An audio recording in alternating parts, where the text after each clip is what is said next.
పాల్వాయి హరీష్ బాబు మాట్లాడండి. క్లారిఫికేషన్ అడిగింది, మాట్లాడండి.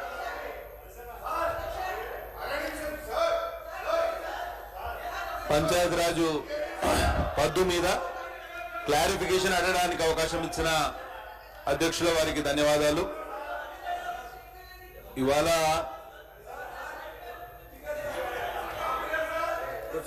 ప్లీజ్ మేడం కూర్చోండి ప్లీజ్. లేదు పద్దులు మాట్లాడాలి కానీ ఏ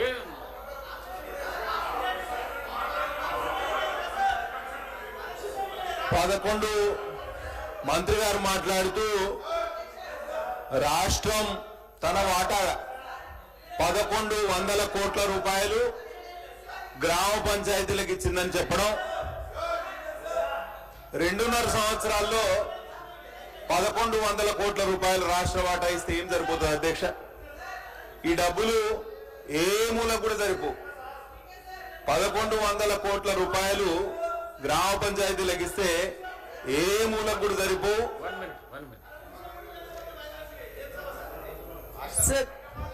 సరే ఇవన్నీ కూడా ఇస్తామని చెప్పి ఇయ్యలేదు అధ్యక్ష. అందుకే ప్రభుత్వం దృష్టికి తీసుకొచ్చి నేనేంటంటే ఇవన్నీ ఇయ్యనందుకు నిరసనగా మేము సభ నుంచి వాకౌట్ చేస్తూ మన నిరసన వ్యక్తం చేస్తాను అధ్యక్ష.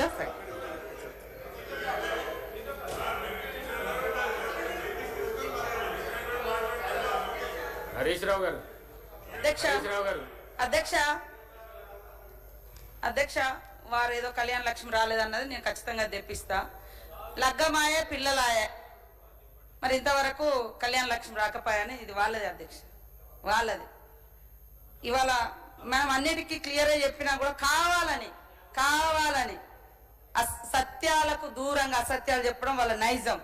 వాళ్ళు ఒక సిద్ధాంతాన్ని అలవర్చుకున్నట్టుగా నాకు అర్థమవుతుంది సార్. తప్పును పదే 10 సార్లు చెప్తే పబ్లిక్ మెదడులో ఆ తప్పుడు వెళ్ళిపోతుంది ఏదో ఒక సందర్భంలో. అందుకనే బయట కానీ లోపల కానీ ఎంతసేపు అబద్ధాలను మాట్లాడేది ఆలోచన. ఇవాళ ఎవరికి మేము పెన్షన్లు ఇవ్వలేదు, కేవలం భర్తలు చచ్చిపోయిన వాళ్ళకే ఇచ్చిరని అన్నారు అధ్యక్ష. ఆమె మాజీ మంత్రి గారు మాట్లాడేటప్పుడు కనీసం రిపోర్ట్ తెప్పించుకోవాలి కదా, మరి సీతక్క అన్ని ఇచ్చినా అన్నది ఎక్కడి నుంచి ఇచ్చింది, ఎవరికి ఇచ్చింది. నా దగ్గర ఉన్న రిపోర్ట్ అధ్యక్ష, ఇవాళ ఇన్స్టెంట్ గా ఇచ్చే పెన్షన్లతో పాటు హెచ్ఐవి రోగులకు 13,830 ఇచ్చినాం అధ్యక్ష మన గవర్నమెంట్ వచ్చినాక.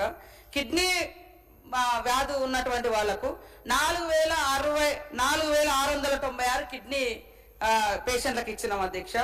అదే విధంగా ఇంకా ప్రజావాణి ద్వారా వచ్చినటువంటి వాళ్ళకు కూడా 670 ఇవ్వడం జరిగింది అధ్యక్ష. కాబట్టి ఈ రకంగా అన్ని తప్పుడు మాటలు చెప్పి ఇలా గ్రామాల అభివృద్ధికి ఇయ్యలేదు 1 రూపాయి అని అన్నారు. ఇలా మరి గ్రామాల అభివృద్ధి అంటే 2,000 కోట్లు పల్లె జాతరలలో అవన్నీ పనులు అల్లనే చేయించడం జరిగింది అధ్యక్ష. అదేవిధంగా SC/SDF స్పెషల్ గా 10 కోట్లు 15 కోట్లు 5 కోట్ల రూపాయలు గ్రామాలలో CC రోడ్లకు ఇవ్వడం జరిగింది అధ్యక్ష. బోర్లు 1 రూపాయి బోర్ 500 కోట్లకు పైగా మేము SDF గాని DMFT గాని ఇతర ఫండ్స్ ఇచ్చినాం అధ్యక్ష. ఈ సంవత్సరం కూడా ఇంకా 200 పై చిలుకు మెయింటెనెన్స్ కోసం. మీరు ఒక్కసారి అర్థం చేసుకోండి అధ్యక్ష, వాళ్ళు 100% బోర్లు వేసి మొత్తం నీళ్లు ఇచ్చినామని అన్నారు. నీళ్ళు ఇచ్చినాక ఇంకా ఈ ల్యాబ్స్ ఎక్కడి గ్యాప్స్ ఎక్కడి అధ్యక్ష? వాళ్ళే అంటారు 100% మేము ఇచ్చిరని వీళ్ళు సెంట్రల్ గవర్నమెంట్ కి ఇచ్చారు. అక్కడ పోయి మేము 16,000 కోట్లు కావాలని మన ముఖ్యమంత్రి గారు మేము ఎన్నిసార్లు అడిగినా 2019లో మీరు 100% నీళ్ళు ఇచ్చారు మీకెందుకు ఇవ్వాలని వాళ్ళు అంటారు. అయినా కూడా మేము ప్రతి సంవత్సరం 200 కోట్లు 500 కోట్లు ఇట్లా ఖర్చు పెడుతూనే ఉన్నాం అధ్యక్ష. ఎంత అసత్యాలు మాట్లాడిందంటే వారు ఒక్క బోరు కూడా వేయలేదంటే ఆ మాట మీద మీరు కట్టుబడి ఉండండి. మరి ఒక్క బోరు కూడా వేయకుంటే ఎక్కడ వేసిరో నేనైనా నిరూపిస్తా, వేయకుంటే మీరు నిరూపించాలి. ఒకవేళ అధికారులు ఏమైనా తప్పు చేసిరంటే రండి నిరూపిస్తాం. కానీ ఇట్లా ఎంతసేపు తప్పుడు ఆరోపణలు చేయడము మళ్ళీ మా మీద నెట్టేయడం. 2,000 కోట్ల రూపాయలు పనుల జాతర చేపట్టినాం అధ్యక్ష. గ్రామాలలో CC రోడ్లు వేసినాం అధ్యక్ష. 1000 కోట్లు మెయింటెనెన్స్ కావచ్చు, సాలరీస్ కావచ్చు, ఇవన్నీ ఉన్నాయి. గత 2 ఇయర్స్ నుంచి మనకు సర్పంచులు లేక ఇబ్బంది ఉంది. ఇవాళ వాళ్ళే దాదాపుగా 4,500 కోట్ల రూపాయలు పెండింగ్ పెట్టిపోయారు గ్రామాలకు. గ్రామ పంచాయత్ 4,000 కోట్ల రూపాయలు. ఇవాళ మమ్మల్ని మ్యాచింగ్ గ్రాంట్ కూడా ఇవ్వకుండా వాడేసుకొని పోయిర్రు. 42% ఎగ్గొట్టిర్రు సార్ 10,000 కోట్లలో. 4,000 కోట్ల పైన ఇయ్యలేదు గ్రామ పంచాయతీలకు ఇచ్చేటి, ఇవాళ మాట్లాడుతూ ఉన్నారు. ఇవాళ మహిళా భవనాలు మీ ఆలోచన రాలే. ఇదే సునీతా లక్ష్మారెడ్డి గారి ఏరియాలో ఆమె మంత్రిగా ఉన్నప్పుడు ఇందిరా మహిళా శక్తి భవనం, మహిళల భవనం ఒకటి నిర్మాణం మొదలైంది అధ్యక్ష. ఈ రోజు వరకు కంప్లీట్ చేసుకోలే. వాళ్ళు 10 ఏళ్ళ అధికారంలో ఉన్నారు. మేము ఇచ్చినాం, ప్రతి గ్రామంలో ప్రతి జిల్లాలో మహిళా భవనాలు ఇచ్చినాం.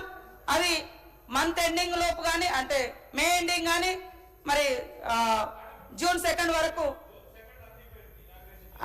సెకండ్ 2కు అన్ని ఇనాగ్రేషన్ చేయబోతున్నాం అధ్యక్ష. ఎట్లా అట్లా అంటే ఏ రకంగా సరైనది అయితే అధ్యక్ష. సమ్మర్ స్పెషల్ గా కూడా మేము ఈ మంచినీటి వ్యవస్థ మీద ఫస్ట్ నుంచి 15 రోజులు స్పెషల్ ప్రోగ్రామ్స్ కూడా తీసుకుంటా ఉన్నాం అధ్యక్ష. వాళ్ళు ఏంటంటే మేము ఉన్నప్పుడు బాగా ఇచ్చారు, మెయింటెనెన్స్ లేదు. ఎక్కడ మెయింటెనెన్స్ పోయింది? ఎక్కడ మెయింటెనెన్స్ పోయింది అధ్యక్ష? మేము అవి మెయింటైన్ చేసుడు కాదు, మీరు బలవంతంగా అప్పుడు 100% ఇచ్చినామని చెప్పించుకున్నారు. ఊర్లలో నీళ్లు లేవు, మేము వాటర్ ట్యాంకులు కూడా పంపించి నీళ్ళు ఇస్తున్నాం అధ్యక్ష. ఇప్పుడు అక్కడక్కడ రోడ్ల మూలంగా కొన్ని తెగిపోతున్నాయి. అది తప్ప మీరు ఇచ్చింది మేము ఎక్కడ ఆపలే. మీరు ఇచ్చుడే అసంపూర్ణంగా ఇచ్చిరు, మీరు ఇచ్చిరే సక్రమంగా ఇయ్యలే. మీ లెక్క అన్ని అబద్ధాలు చెప్పుకొని మేమేం లేదు. మాకు నేను ఇంతకుముందే చెప్పిన, అధికారులైనా మేమైనా వాస్తవాలను వాస్తవంగానే చూడాలి, వాస్తవాలను చూడాలి, ఆ సమస్యను పరిష్కరించాలి, ప్రజలు సాటిస్ఫై చేయాలి, తృప్తిపరచాలి, వాళ్ళ అవసరాలు తీర్చాలనేది మా ఆలోచన సార్. వాళ్ళు ఎంతసేపు తప్పుడు మాట్లాడాలి, తప్పుడు ఆరోపణలు, ఇది కరెక్ట్ కాదు సార్. ఇందిరమ్మ ఆత్మీయ భరోసా, ఎస్, మా డిప్యూటీ సీఎం గారు కూడా మొన్న చెప్పారు, కొన్ని ఆర్థిక ఇబ్బందుల మూలంగా అందరికి ఇవ్వలేకపోయినాం. 50 కోట్ల రూపాయలు ఖర్చు పెట్టినాం, 80,000 మందికి ఇచ్చినాం అధ్యక్ష. అది మాకు ఇష్టమైన ప్రాజెక్టే, పేదలకే. మీరు కనీసం వాటిని కూడా విమర్శించడం అలా లెక్కలన్నా తెప్పించుకోవాలా, చూడనన్నా చూడాలి. మంచినీళ్ళ బోర్లు ఒక్కటే లేదంటే మరి మేము ఈ డబ్బులు ఏదైనా మీరన్నా ఒకటి లెటర్ పెట్టండి. మరి సీతక్క గారు 400 కోట్ల రూపాయలు ఖర్చు పెట్టిన అంటుంది, ఒక బోర్ పడలేదు, ఒక ఊర్లో పని చేయలేదు. మరి సీతక్క తిన్నదా ఏమైనా ఉంటే, ఆ డౌట్ ఉంటే మరి ఒక ఏదైనా రిపోర్ట్ రాయమని చెప్పండి సార్, ఎంక్వైరీ చేద్దాం, అట్లయినా బయటకు వస్తుంది. కాబట్టి ఇంత తప్పుడు మాటలు మాట్లాడడం అనేది సరైనది కాదు. నా దగ్గరకు వచ్చిన లెక్కలన్నీ నేను కరెక్ట్ అనుకోనే లెక్కలు చెప్పడం జరిగింది అధ్యక్ష. ఈరోజు వాళ్ళు కేవలం ఏదో విమర్శించాలి కాబట్టి విమర్శిస్తా ఉన్నారు. పంచాయతీ కార్యదర్శుల బిల్లులు కూడా సార్ 109 కోట్లు రిలీజ్ చేసినాం, వారు హ్యాపీగా ఫీల్ అయ్యారు. వీళ్ళు 317 జీవో తెచ్చి ఎంతో మంది ఉద్యోగులను ఉసురు పోసుకుంటే మేము ఈ మధ్య కాలంలో 2 ఇయర్స్ డెప్యుటేషన్ ఇచ్చినాం సార్. అది దాదాపు 300 మందికి పైగా అది వాడుకున్నారు. ఇంకా ఎవరైనా ఉంటే వెసులుబాటు ఇస్తున్నాను మేమైతే మా శాఖలో. పోనీ పాపం చిన్న చిన్న ఉద్యోగులు ఇబ్బంది పడతారు, భార్య కాడ భర్త కాడ లేకుంటే జిల్లాలు దాటొచ్చని వీళ్ళు లేని నిబంధనలు పెట్టి ఇబ్బంది పెట్టారు. ఇవి మేము చేస్తా ఉన్నాం. అదే విధంగా మరి ఫీల్డ్ అసిస్టెంట్ల గురించి మాట్లాడారు అధ్యక్ష. ఫీల్డ్ అసిస్టెంట్ల ఉద్యోగాల నుంచి తొలగించింది ఎవరు అధ్యక్ష? వీళ్ళే కదా అధ్యక్ష. తొలగించి మళ్ళీ పెట్టకుండా 10 ఏళ్ళు వాళ్ళ ఉసురు పోసుకున్నది మీరే. విఆర్ఓలైనా, విఆర్ఏలైనా, ఫీల్డ్ అసిస్టెంట్ అయినా మీకు ఎవరు పడరు. మేము వాళ్ళ అన్ని కూడా మరి సానుభూతితో చూస్తూ వాళ్ళకు కావాల్సినటువంటి మంచిని అందించడం కోసం కృషి చేస్తాను. ఈలోపు పిడుగుపడ్డట్టుగా కేంద్రం నుంచి ఎన్ఆర్ఈజీఎస్ నిధులు కోతలు, మరి 1,100 కోట్ల బర్డెన్ రాష్ట్రం మీద, ఇవన్నీ ఉన్నాయి అధ్యక్ష. కాబట్టి వాళ్ళు ఎట్లా చెప్తారంటే మేము బాగా ఇచ్చినాం, నువ్వు మెయింటైన్ చేయట్లేదు అంటున్నారు. మరి నేను ఎక్కడ మెయింటైన్ చేయట్లేదు, మీరు వచ్చి ఒక దగ్గర మేము రివ్యూ మీటింగ్ పెడతాం అధ్యక్ష, వాళ్ళని కూడా పిలుస్తాము. మొత్తం పొద్దున్న నుంచి సాయంత్రం వరకు ఏం జరుగుతుందో చూస్తాం. మొన్న లాస్ట్ కు మేము ఇదంతా వద్దని సర్పంచ్ల ఫీడ్బ్యాక్ తీసుకున్నాం అధ్యక్ష. రాష్ట్రంలో ఉన్న దాదాపుగా 12,600 చిల్లర గ్రామ పంచాయతీలతో మా వాళ్ళు మాట్లాడారు. ఇంకా ఒక 5% ఏమన్నా ఉండొచ్చు, 2-3% ఎంత ఉందో మాట్లాడారు. మాట్లాడిన దాంట్లో వాళ్ళు చెప్పిన దాంట్లో కూడా కొన్ని బ్రేక్స్ ఉన్నాయి. అవన్నీ సరిదిద్దడం కోసం మేము ఏప్రిల్ 1 నుంచి 15 వరకు స్పెషల్ డ్రైవ్ కింద పెట్టినాం.